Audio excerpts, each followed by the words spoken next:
Okay, welcome everybody to our first Rise in Loco webinar of 2021. I'm really excited to be having this webinar with you today and have a fantastic lineup of panelists as well who are going to be sharing their challenges, their ideas, and ideas moving forward, so that it's not all a doom and gloom conversation. I reassure you of that. And co-hosting with me today is my colleague Quinn. So Quinn and myself are in Lesotho, and we're inviting three amazing panelists with us today, who I'll go ahead and introduce. First of all, we have Jeffrey Green. Jeffrey has over 20 years of experience in marketing, having started as a graphic designer, working up to his position of marketing manager that he holds today at Marpay. Over the years, he has gained extensive experience in working with various clients and companies across a broad range of business sectors, including telecommunications, retail, financial, and public services, amongst others. And currently, Jeffrey holds the position of marketing manager at Marpay in South Africa and is calling in today from Johannesburg, which is also rainy and cold, not cold, but rainy and wet as we are here in Lesotho. Marpay South Africa is a subsidiary of Marpay Group, which is one of the world's largest family-owned businesses in the world, in Italy, headquartered in Italy. And they manufacture adhesives and auxiliary chemical products for the construction industry. Welcome, Jeffrey. Thanks, Danielle. I'm happy to be here. Looking forward to it. Awesome. Thank you.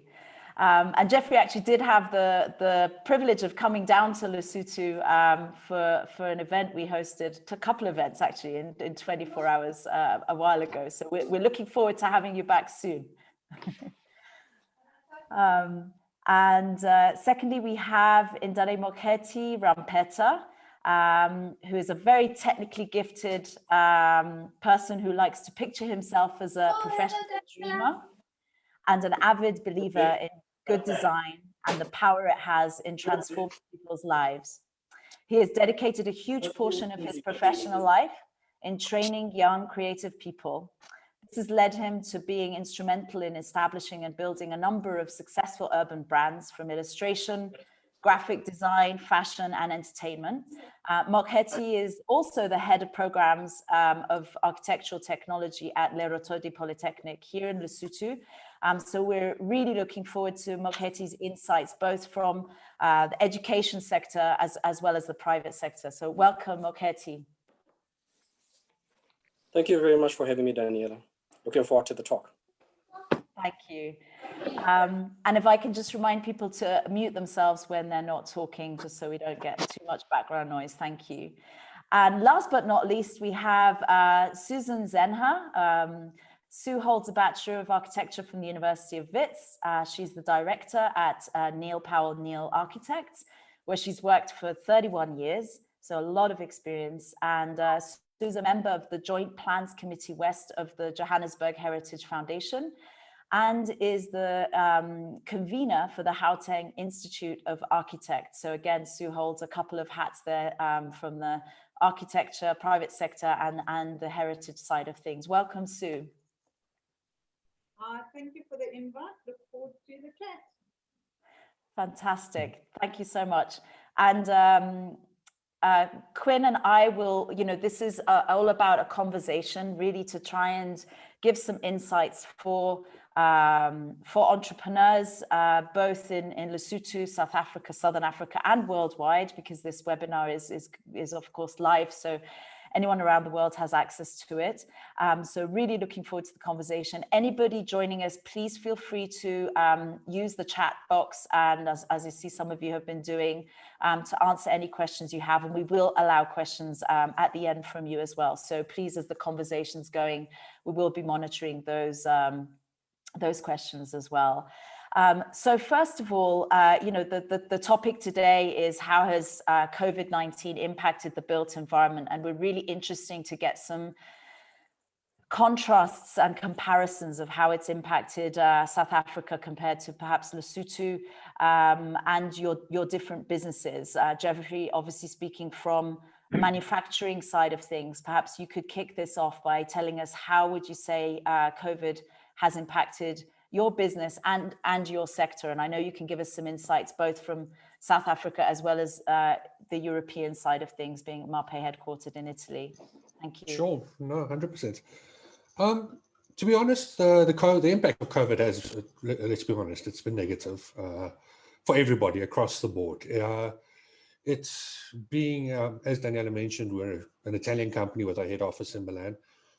As everyone knows, Italy was one of the first European countries that really felt the impact of the spread of the virus. So, you know, from our side, we were getting a lot of updates and information from them on what was happening.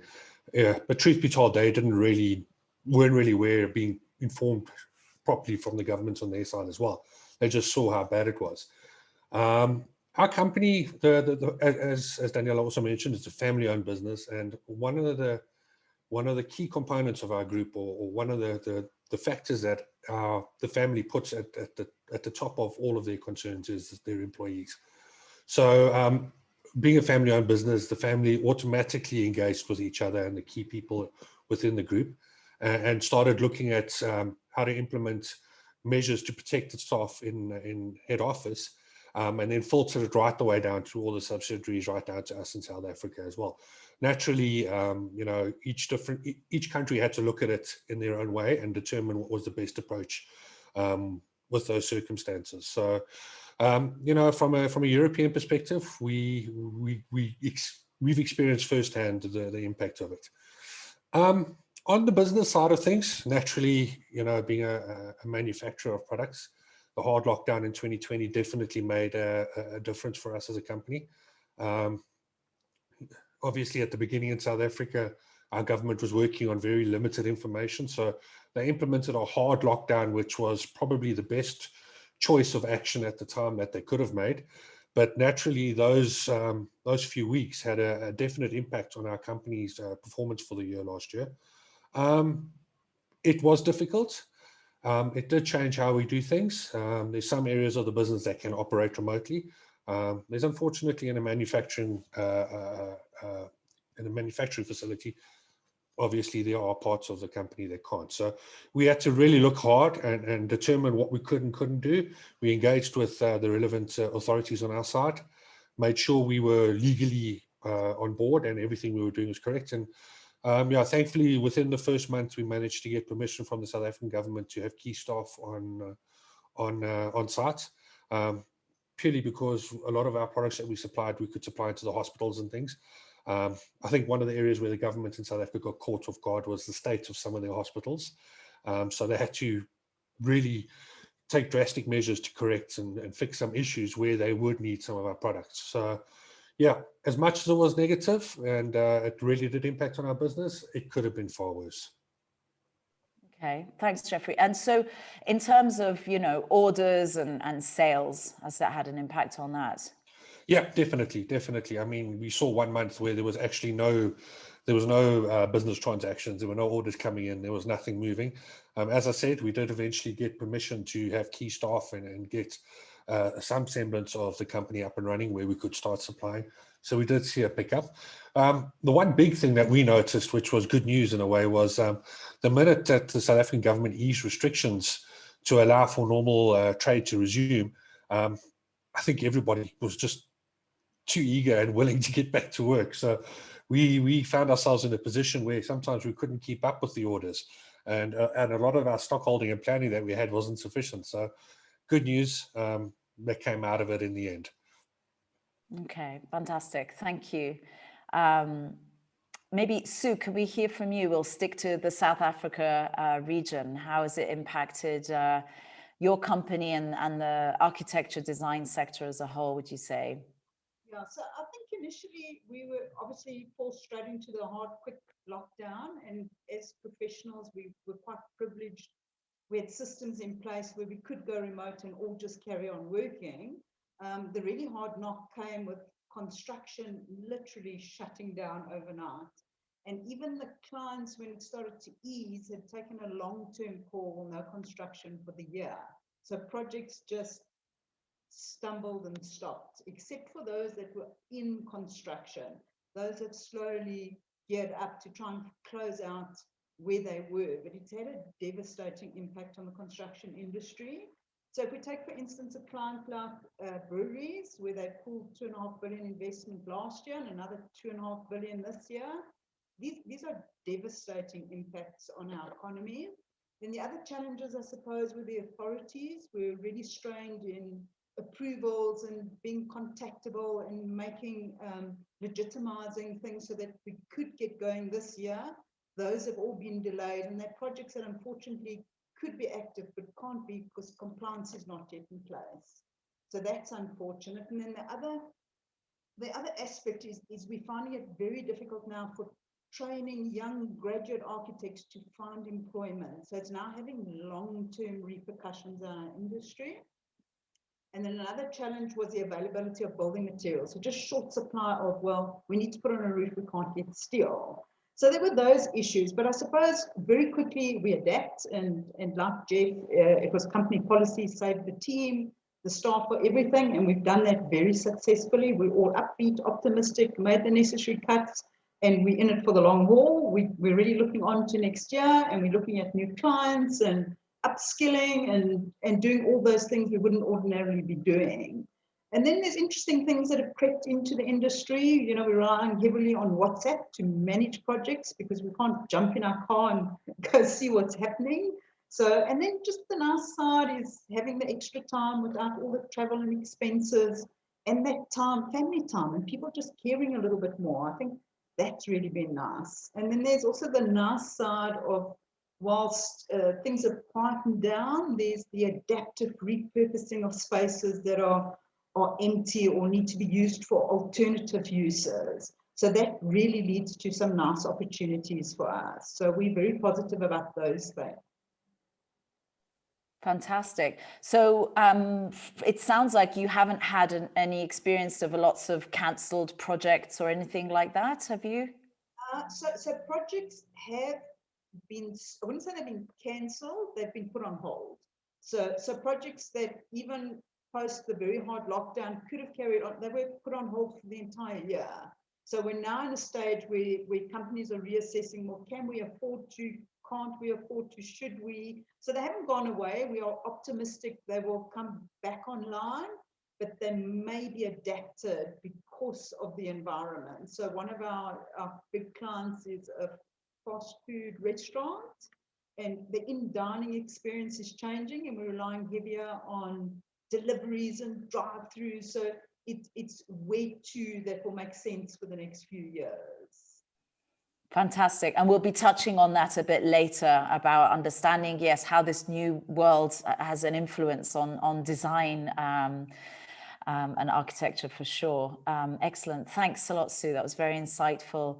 Mokheti, could you give us your insights about, how's it impacted both private sector and the built environment in Lesotho as well as the education sector? Thank you. Okay. I'd like to hit more on the educational side.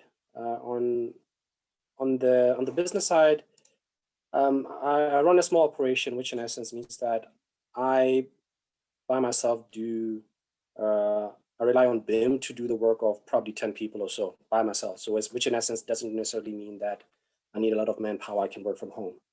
So on my side, in terms of like getting work done, there hasn't been any issue. But it's just that a lot of projects were put on hold indefinitely. So which in essence, projects have been canceled because now priorities have changed. Because now people are looking into, is it necessary to go on with this project or not? But in academia, then this is where basically we realized a lot of problems. We didn't have the infrastructure to go about business as usual when the hard lockdown was introduced. Even after the Institutes of Higher Learning and communications companies struck the deal, which in essence made it possible for students to learn online. The problem was that they didn't have the interface to actually consume the knowledge that the teachers would be imparting on them. And also on the other side, the lecturers or teachers didn't have the facilities to make sure that they can teach in that sort of like situation. So which in essence, what COVID-19 did was like amplify the special and social inequalities that are inherent in our society. So now like it just, turn the volume way up for everybody to see that, what, we need to rethink how we educate and how we go about our business.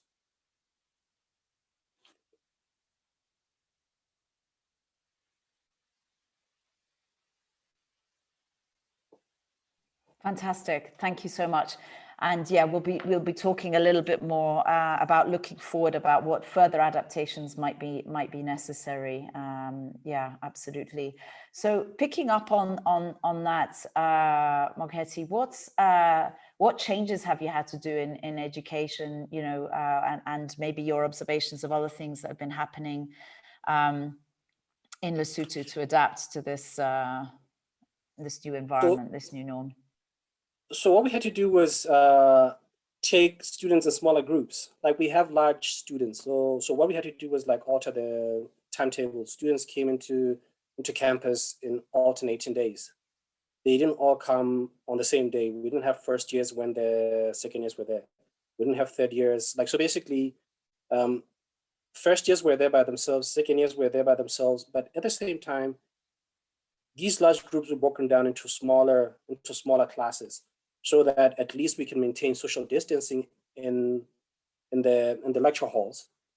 But at the same time, it has been difficult because now it means that whereas one lecture had to do like 2 hours, now depending on how large the group was, so basically they will keep on repeating the same material for the next 6 or 7 hours. So which in essence is very stressful. It's very stressful on the students. It's very stressful on the lecturers as well. But at the end of the day, we found it's a compromise that we were all happy with, students and the lecturers. But at the same time, we don't know the impact it will have in the future in terms of like how we conduct ourselves this past year. Mm-hmm. What about how accessible has the use of technology been for your staff and students? On our side, it's been quite difficult, like I said. The students don't have the tools to receive education remotely. On the staff side, we do have the necessary tools to teach. But the problem is, how are these students? Because remember, not everybody has electricity in their homes in Lesotho. And so during hard lockdown, so basically somebody who's out of Maseru, there's barely any reception, communication reception, and also electricity, which in essence means that they are far away. You can post notes, you can post video tutorials, you can post video materials in terms of like how they go about the exercises. But the problem is, when they're out there with the laptop that is not charged, and there's no means of getting information out there. So it's a bit of a catch-22. We would have hoped that it would have worked, but hence why we end up having students come into campus in smaller groups.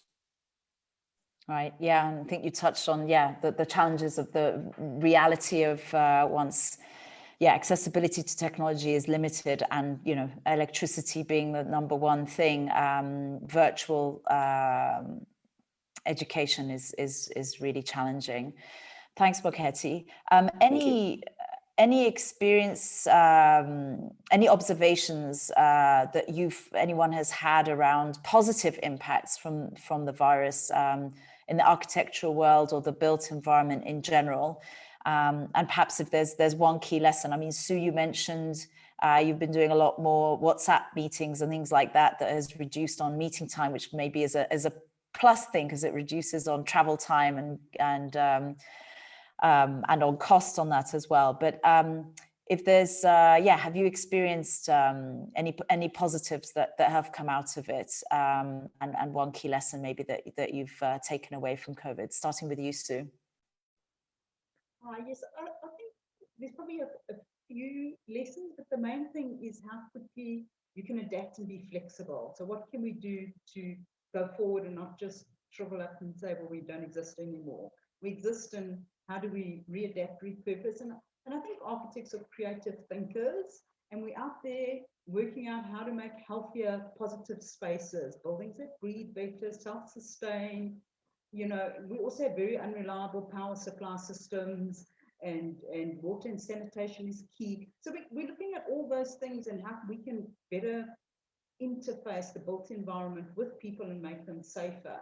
So I mean, very simple things. I'm an extremely short person, and I like the legality of someone being outside my public space. So I have my 1.5 perimeter, and that's a simple lesson that will now go through into architecture of give people space. Buildings need to breathe, people need to, it's just healthier environments. So we're very quickly upskilling in what is a healthy space for people. You know, they've done wonderful research on TV where buildings must breathe. Now COVID's doing a similar thing where it's guiding us in a better built environment. So we're really looking at those things of how we can improve the built environment for everyone, you know, long queues, spacing people out, fresh air, I think is really, really key.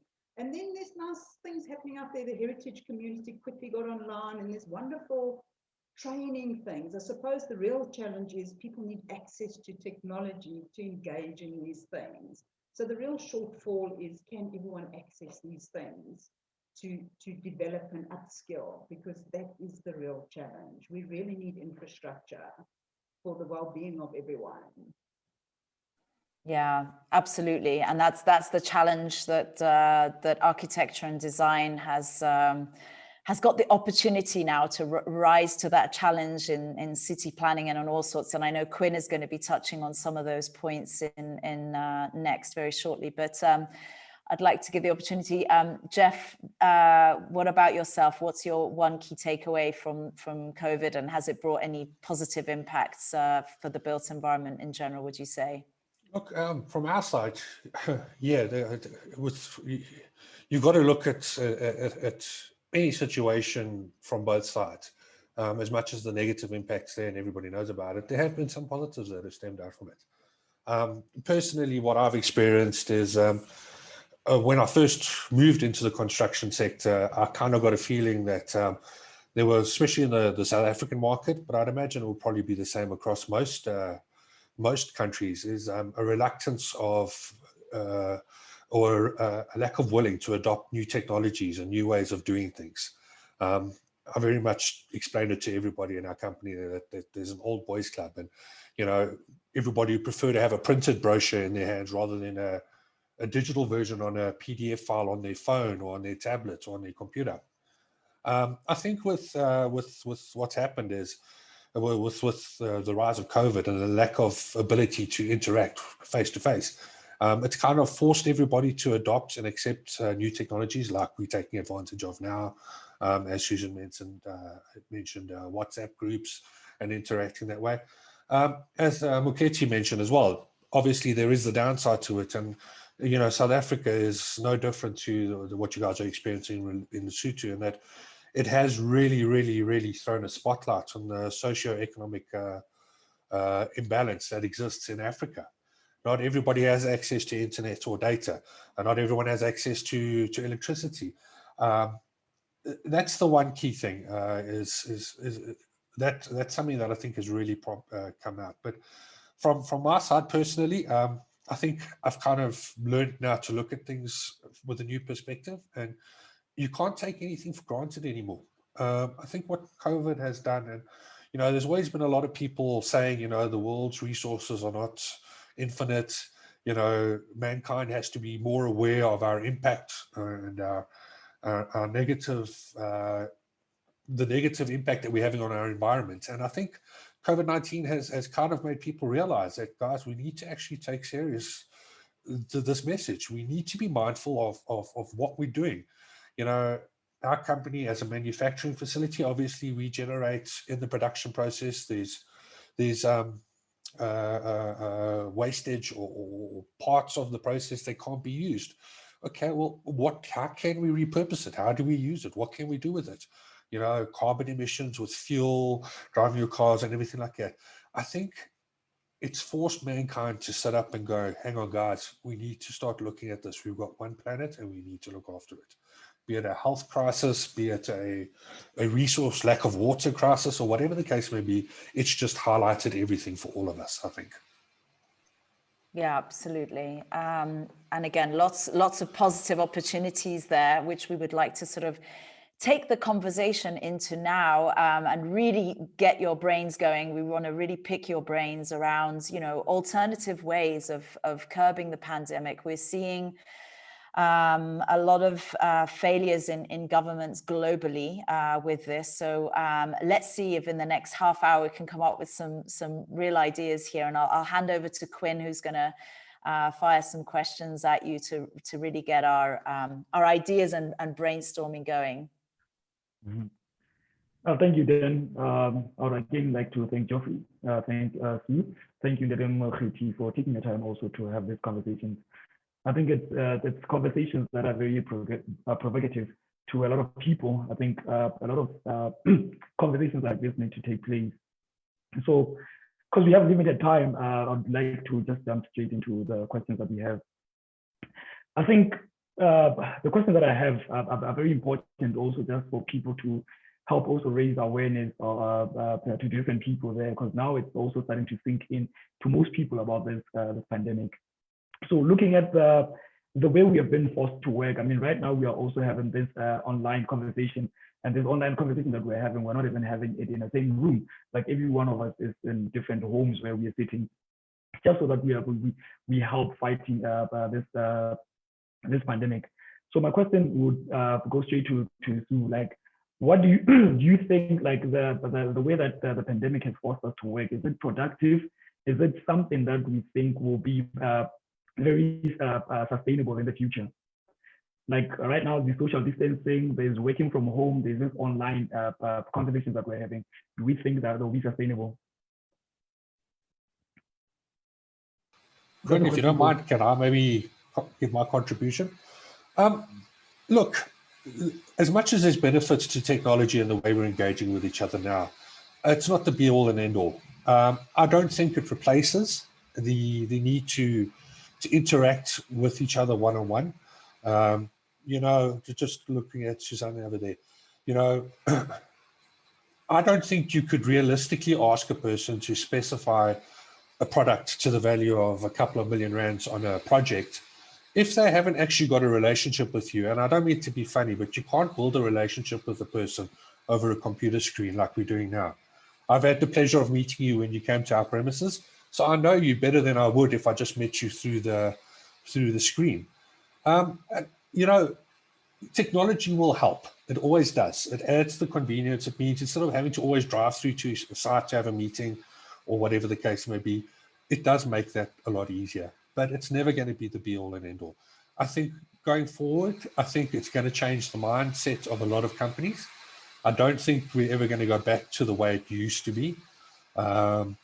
Traditionally, Africa has been very, and when I say Africa, I talk in a broad sense, very rigid in its mindset towards people and being productive. You have to be at your office between the hours of 8 and 5, otherwise you're not working, or you have to be behind your desk. I think what this has made companies realize, and I know Europe is far more advanced than us and have been working like that for quite a while now, is that people can be just as productive on the road as they can be behind their desk. But please, you've got to understand it's never going to be a direct replacement. You want to buy a television online? Sure, you can do that. It's 1,000 rand. But you're never going to go spend millions of rands for a flooring product or tile adhesive for tiles or anything that goes into a construction project. Nobody's going to allow that. There's got to be some sort of personal interaction for those sort of transactions. Definitely. Also in the academic world, being also a student of architecture, I'm just thinking that those types of projects whereby people need to be doing things like group work and stuff like that. So how do you think that will be sustainable, or is it sustainable, or do we have any alternative things that we can try and do in Kevin that system that we are forced to work in? It's difficult in architecture because of like the nature of how we teach architecture. architecture is one of those things that is in person. You know, you need to sit across from your lecturer to understand exactly what it is that they need, and also so that you can demonstrate to the students how to go about it, a problem.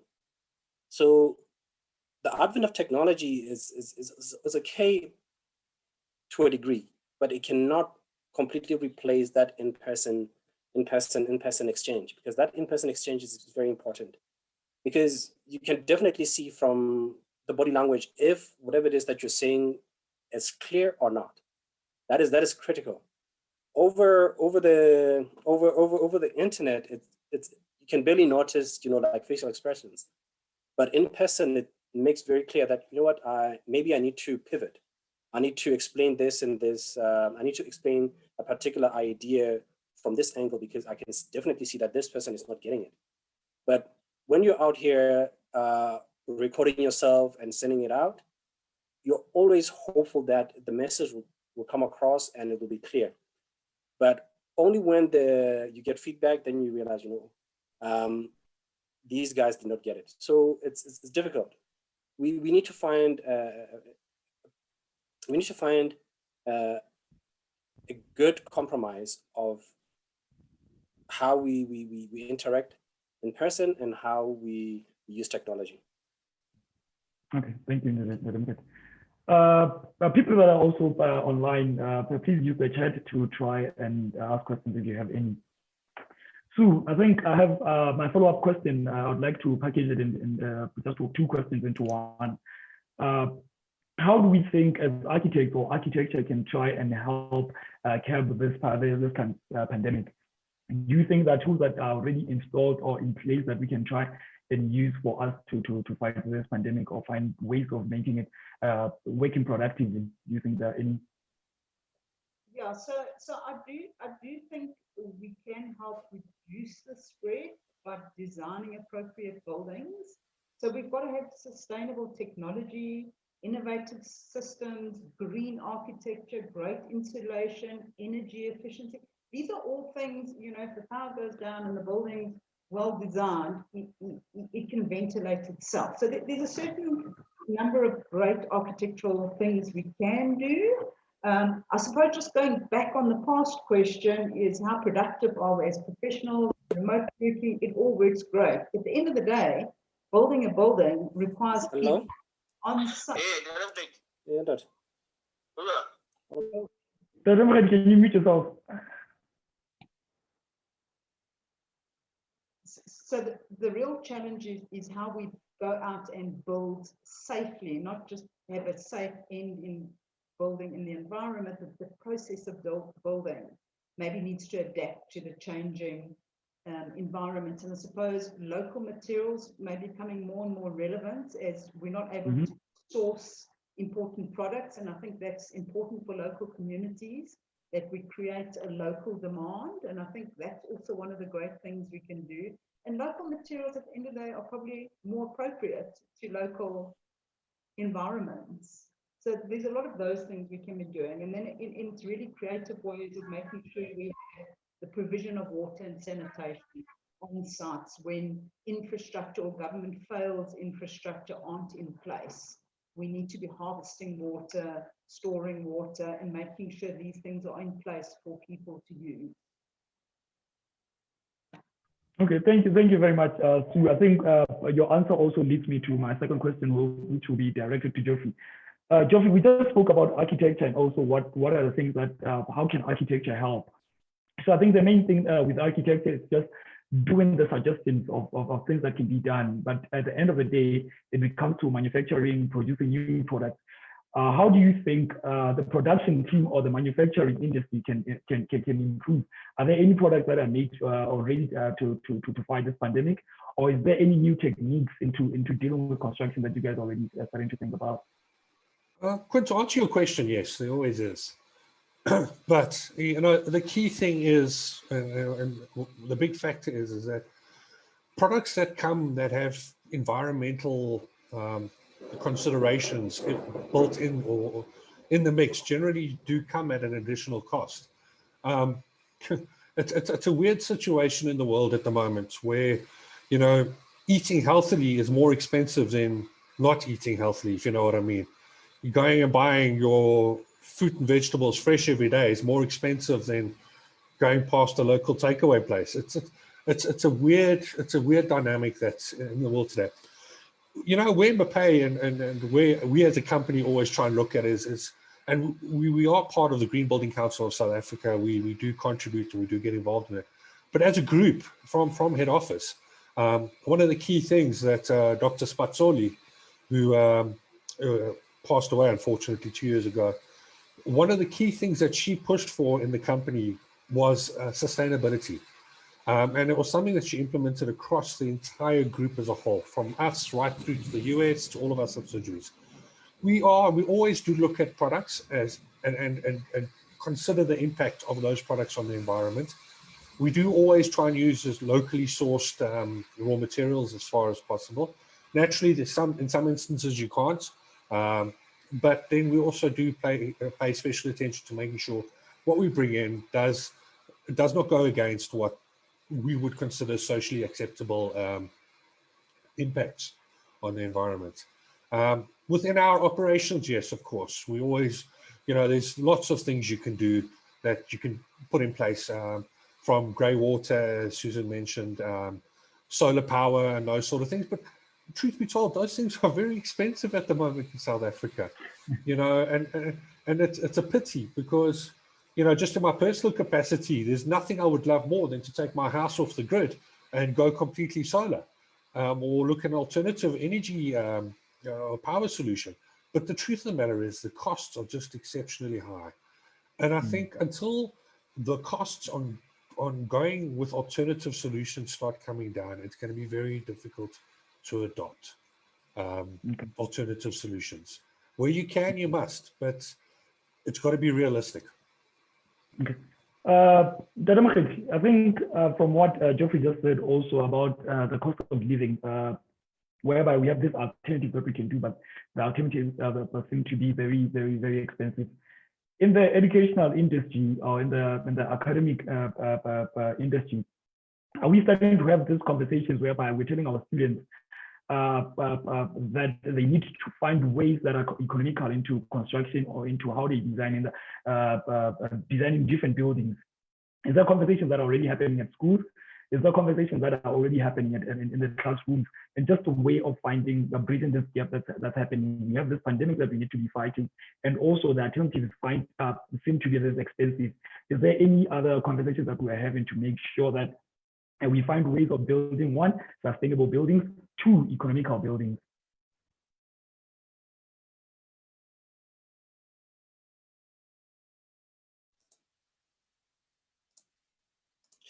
I was saying we do have those sort of communications. For the past 2 years, we have been working on models in terms of like how to rethink spaces that people live and work in. The conversation is geared towards, when we say sustainable living, sustainable living is not necessarily in terms of like gadgets or rainwater collection, but in terms of like, how can we make precise interventions in our communities, but not large scale? So, which in essence, outside my yard, the three of us here, how do we make sure that the place is safe for the people to enjoy the spaces? We live in an environment that does not allow us to enjoy our outdoors. So our sustainable thinking has been introducing an element of urban farming, making sure that the streets are safe, and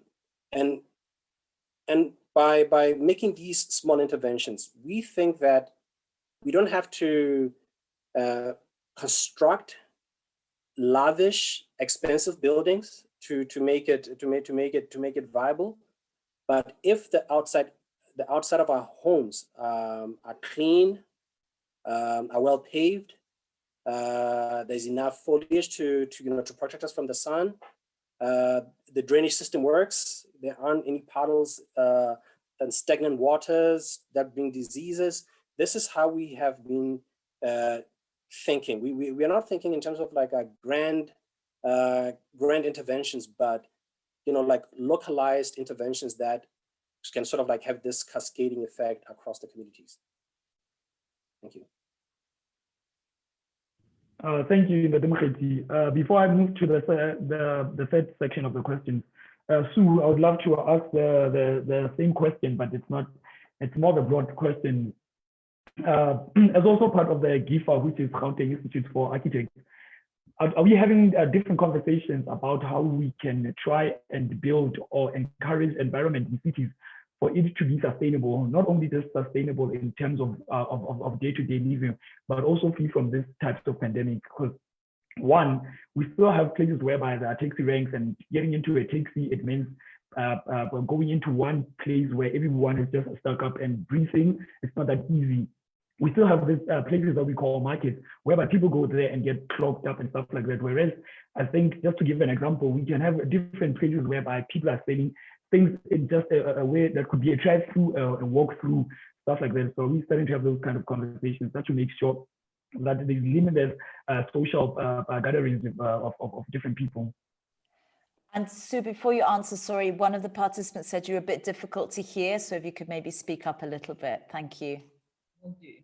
Yeah, so I think these are quite difficult and new concepts for us, particularly movement of people. So a recent initiative in the city of Johannesburg has been nodal review policy and densification. And this has been something that's been worked on for a number of years with the city, where they're actually trying to get people closer to living in the city, so they're less reliant on transport, so they don't have those long travel times, and they're closer to places of work and opportunities. But the difficulty with that is we're talking densification, and now how do we manage that densification when we're actually trying to create space now between people to keep us healthy and safety. So I think this is something that is now quickly evolving into, now what? We need to streamline this. So I think the simple things that'll come out of this is the staggered working hours, that you don't have to be at work at 7 and you all go home at 5. Is this flexible working environment will improve these movement nodes, and we don't all have to arrive at the same time, leave at the same time. And the circulation and movement of people will now become extremely key, where we can do both. We can densify people closer to their work environment, but let's not all do it at the same time. Just similar to what schools and training facilities are doing, although it does come at a price because you're doing everything 2-3 times. It is the way to go, I think, where we can time things and schedule things that we aren't all in one space at one time. I think the industries that'll battle are entertainment, sport, big arenas. Those things need a complete, well, where to from here if this is around for years and years to come. So in the short term, I think measures are being put in place, but what if this goes beyond this? We have bigger challenges, but the discussions are happening. Okay, thank you, Sue. I think that also leads us to the following section of our questions, whereby we're saying in the short term, we do see different governments doing like the plans for short term. But what happens also if this pandemic stretches for 2 years, 3 years? Do we think like people will definitely sustain it? Like looking at the different socioeconomic classes globally, I think this is a very broad question and one for different opinions from everyone. So Geoffrey, I think my question is, do we feel like people globally or people from different socioeconomics will actually survive this if the pandemic actually prolongs, maybe 2 years, 3 years from now? Do we think we'll survive it? Look, as you said, Quinn, it's a personal opinion. I would say yes. Mankind's resilience. We've been through far worse. We've been through world wars and plagues and things before. So, yes, we will. It is going to have its impact. Of that there can be no doubt. Moketi also mentioned as well. He says it's not like this. Earlier on, he said it's not as if it's going to be some big divine intervention and all the problems are going to go away. The world, unfortunately, just doesn't work like that. And Susan earlier on also was talking about planning and all those sort of things and controlling how people move around the towns and the cities and things like that. It's a much bigger problem than just the construction and what we can do from our side. Yes, we're part of the mechanism to try and sort out the problem. You mentioned earlier on about taxis and people waiting to get for public transport and those sort of things. As you know, we've got the same problem here in South Africa. You know, there's got to be a sense of accountability through the entire process. It's no good that the architects and the construction side of things apply their minds and try and think up ways to do things differently to minimize the impact, when the taxi regulators, for example, do nothing. You know, everything's got a knock-on effect, and everybody has to come to the party. And this situation's not just a one-off solution and someone will miraculously wave a wand and it'll go away. Everybody's got to do their bit to make a difference, whether it be at a corporate, organizational, or a personal level. Mackenzie also mentioned about what do we do as individuals? You know, you got to look long term. You know, the small things like growing your own fruit and vegetables if you've got space in your backyard, having your own herb garden, you know, drain water, all those small things that people have kind of turned a deaf ear to. You know, you got to look at those sort of things. It goes back to what I said earlier on, is that people have to sit up and take notice and realize that even the smallest difference makes a big difference. Take a lot of small, put it together, makes a big difference down the line, and that's all you can do. Sorry, the one other thing, just adding on from that, is governments. Sorry, I forgot to mention that. You know, I think we can all agree that the South African government, the government in Lesotho, I think all got caught unawares on the real impact of this, and it's accountability. I know in South Africa at the moment there's a lot of investigations and gripes about the fact that a lot of money that was actually brought in for the situation to try and help ease it is unaccounted for, and that's not right, because it's the people that need it the most that are the ones that suffer. And I think that's a key thing, is that for governments, they've got to realize is that as much as they rely on everybody, they're accountable to the people as well. But touching on a different subject there. Sorry. Okay, that's actually still leading to the same question that I'm still asking, and I want to direct this one to Mokgethi also. Like Geoffrey's talking about leaders. So in terms of leaders, I would want to say to take leaders as the elders or the older people. Do we think like we'll survive this pandemic if it stretches for 2 years or even more?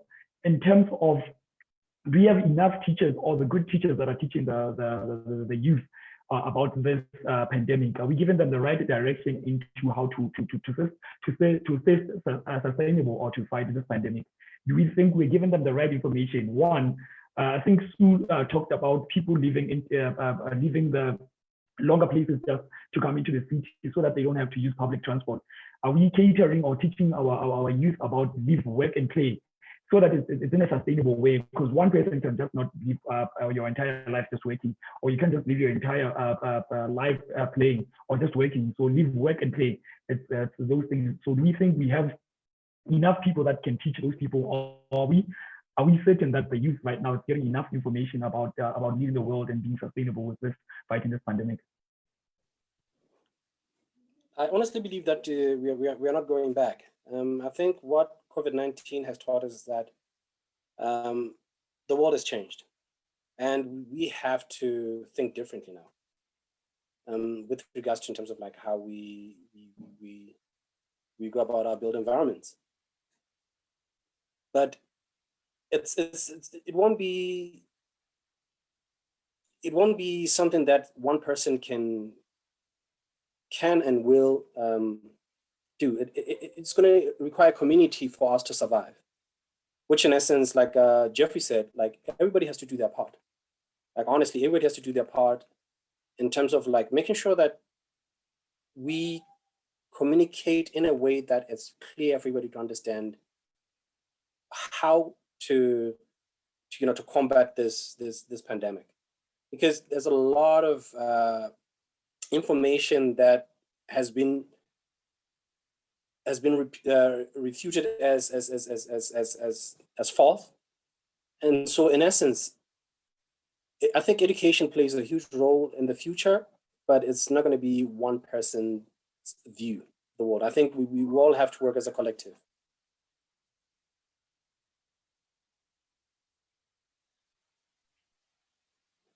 Okay, thank you, Ndadum Khiti.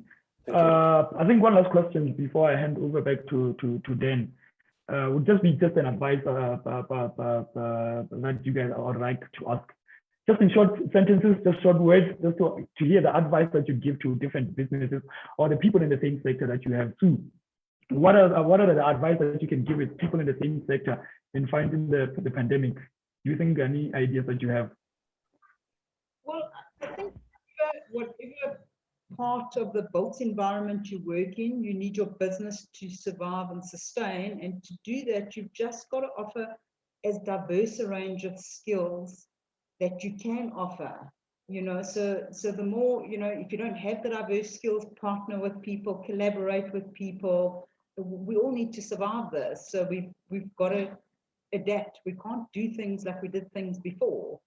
So we've got to be extremely flexible and upskill as much as you can. Thank you. Thank you. Geoffrey? Yep. Any advice? Susan hit the nail on the head, and she said exactly what I was going to say is that, you have to adapt. You think back to our history and the way business was transacted before. People used to barter. There wasn't money. One person's skill was used as payment for another person's skill to offer services and those sort of things. Naturally, we're never going to go back to that, but diversify what you have and what you make available to the market. If you put all your eggs in one basket and you drop that basket, all your eggs are going to crack, and that's the truth of the matter. Over the long term, mindsets are going to have to change. People are going to have to be more accountable. I've said it before. People are going to have to embrace alternatives. The old way of doing things may no longer work. And the truth about the world and business is that there's no one right or wrong way to do things. There's always other alternatives. So, if door number 1 doesn't want to open for you, knock on door number 2. And you just keep pushing on those doors and finding different ways. And if the doors don't want to open, you go outside and you're going through the window. You find a different way to get things done. And technology, embrace it. Bring it in, make it a pillar of how you go about your business, but just remember, it's not the be all and end all. Don't lose that face-to-face interaction and the relationship you have with customers, because that's very difficult to get back if it's lost. That's my side. Okay, thank you. Any advice that you have from the side from with people regarding the same sector, being academia and private?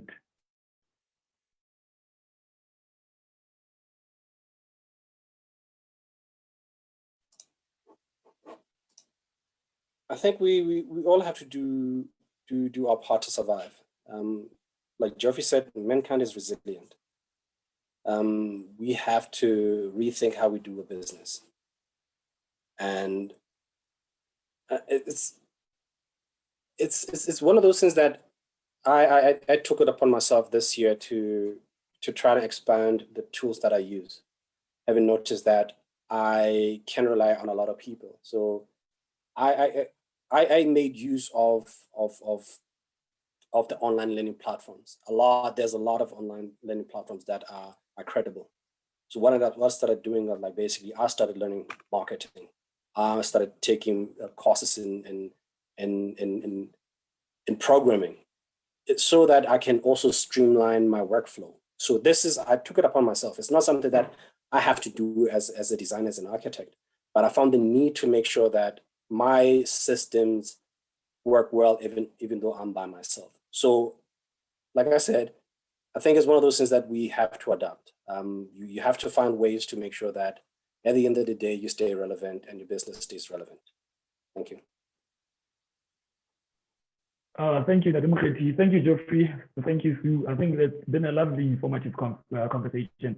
To the people that are also logged in, we're still accepting those questions if there's any, or even just comments that you have. I'd love to hand over back to Dan just to help us wrap up and also continue with other questions. Thank you. Thanks, Dan. Quinn. Thanks very much. My goodness, how an hour flies by when you're having such good conversations. That was incredible. I've taken 2 pages worth of notes. So it's been really, really informative and really insightful. And also, I think, comforting to hear how we're all facing very similar challenges and issues, no matter where we are in the world. And I think it's a great opportunity, as you've all said, about the importance of collaboration, both on a personal, professional, and government level. And the more of that we can see happening, the faster we can reach to adapting to these this new world that we're facing. Just to sort of summarize some of the key takeaways that I had is how important technology is, and we have to embrace it. And like Moketi said, the importance of taking the self-initiative to do online learning, but it's not going to replace that personal face-to-face relationship building, which at the end of the day, we're human beings, not robots. So balancing that out, especially with relationship building for new business and in general, that's how we get to know one another and build on that. For the built environment, you spoke a lot. I heard a lot about the importance of green architecture and the importance of open spaces, as well as a space within buildings, and the exciting but challenge that cities have. I mean, what's happening in New York, for example, is a lot of the architects who are working in residential are extremely busy converting a lot of hotels into studios and residential buildings, and converting now also city planners in Dublin. Offices are closing down. They're going to be going permanently in remote working. And then what's going to happen to those buildings, and really sort of planning cities very, very differently, and maybe moving away from large malls and big commercial centers to more individual spread out stores around. So maybe we might be going back. It's an opportunity for individually owned mom and pop type stores versus the big conglomerates who've been taking over the world recently. So that needs to reduce densification but also trying to create space is important. And the key words at the end were so encouraging. Collaboration is so important, which is a key takeaway for all the young entrepreneurs out there who'll be watching this webinar. The importance of adapting, upskilling, and diversifying. So thank you so much for all your time. We do have a link here in the chat for you to fill in. It's just quick 6 questions to rate this webinar and give us ideas of what you'd like for future topics. We're going to have our next webinar on the last Thursday of the month, so it'll be on the 25th of February.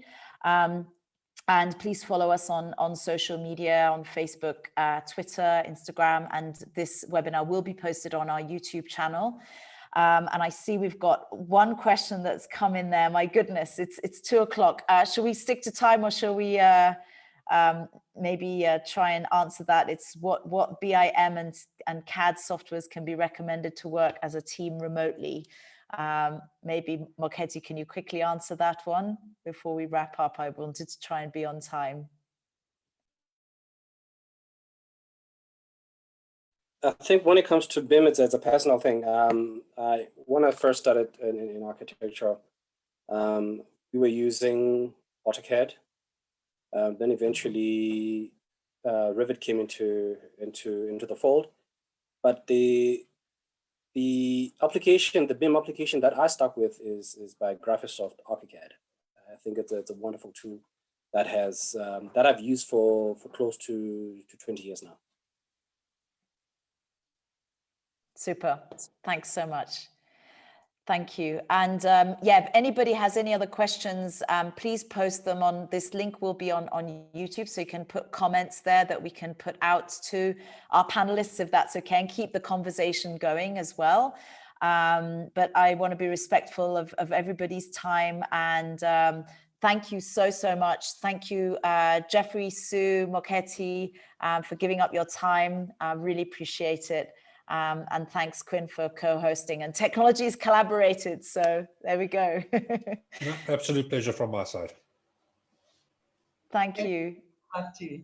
Thank you everyone for taking your time for this talk. I think it's been lovely. I think it's been very informative. But till we meet again to talk again, have a lovely day. Thank you. Stay safe, everybody. Ciao. Bye-bye.